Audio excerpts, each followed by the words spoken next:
Muchas gracias, señor presidente, por su aplicación estricta del reglamento, pero aquí estamos. Sí estamos en contra. Me dicen que no hay muchos, parece que ya se acabaron los en contra.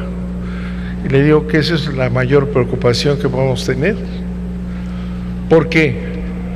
Y ahorita lo vamos a demostrar.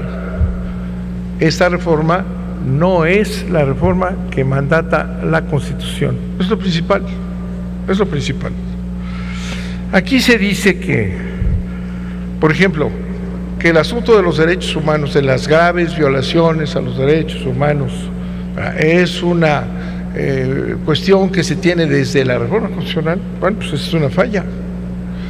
Es una gran falla porque sabemos muy bien que precisamente la opacidad que estamos viviendo hoy es por graves violaciones a los derechos humanos, graves violaciones señalados por organismos internacionales. Entonces, si no se puede conocer desde el principio todo este procedimiento, que lo decíamos, tiene que conocerse el procedimiento y el resultado. Grave falla. También se nos dice que queda pendiente el asunto del Poder Judicial. Pequeño detalle, queda pendiente el Poder Judicial que no cae dentro de la ley y que queda a su arbitrio con 3 ministros que va a ser su propio juez y parte. Y sabemos muy bien que el Poder Judicial representa una estructura enorme, con presupuestos enormes, y que ejercen un poder autoritario los ministros de la Corte, y lo voy a demostrar más adelante, sobre toda la estructura a través del Consejo de la Judicatura, y nadie los revisa. Gravísima falla también. El Poder Judicial debería de estar dentro de esta ley, y la autoridad que hemos establecido a través de un desarrollo constitucional que aquí se ha festinado, debería ser una, y no someternos a lo que quiera el Poder Judicial. Se dice que la descomposición del poder, el descrédito de las instituciones, aquí dicho hace un momento, grave, solo el 27%, nos dijeron hace unos minutos, cree en el valor de las instituciones, y que esta ley, buena ley, es la que va a permitir, es la única vía para recuperar el prestigio de las instituciones enlodadas, perdidas en la corrupción. Va a ser la ley de transparencia. Si la dejamos coja, no es el instrumento para eso. No es el instrumento para perseguir la corrupción en el país. La reforma no cumple con la Constitución.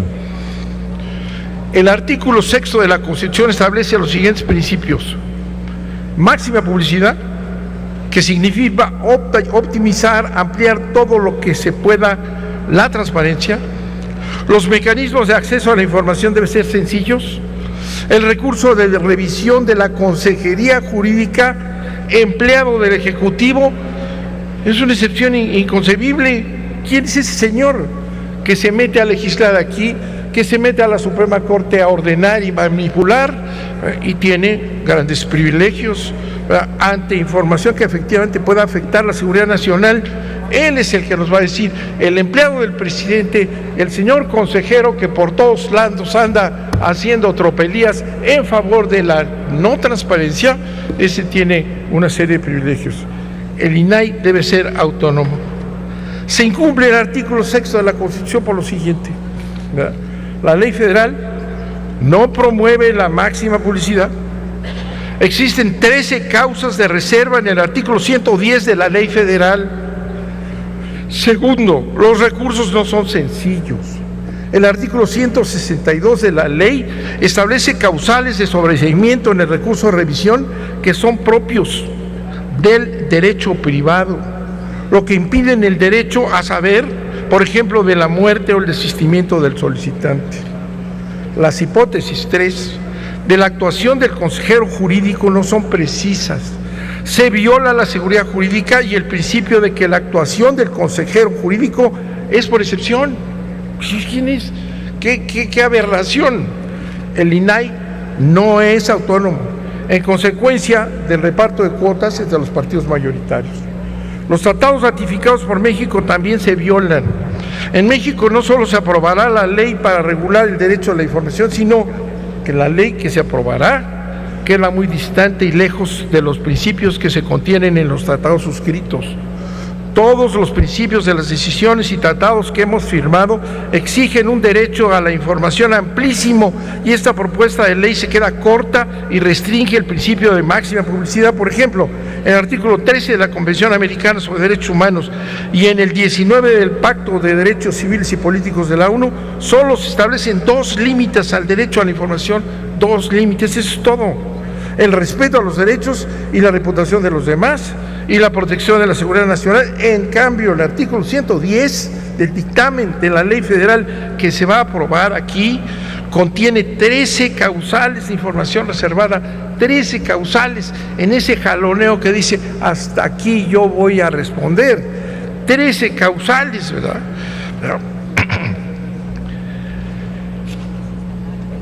Una reserva que viola totalmente el principio constitucional. Otro ejemplo: al informe anual del Redactor Especial para la Libertad de Expresión de la Comisión Interamericana de Derechos Humanos de 1999 indica que las excepciones y limitaciones al derecho a la información deben ser escasas y estrictas, que demuestren prejuicio, interés político, y que en ocasiones, aunque la información sea reservada y aunque sea privada, si ésta revela un alto nivel de corrupción dentro del gobierno, debe hacerse pública. En todas estas normas está presente el principio de máxima publicidad, contemplado en el artículo 6 de nuestra Constitución, que exige elaborar leyes siempre de manera progresiva para optimizar ese principio. Sin embargo, esta ley escamotea el principio de máxima publicidad y regula una transparencia corta, no avanzada, pero se dice avanzamos, y al decir avanzamos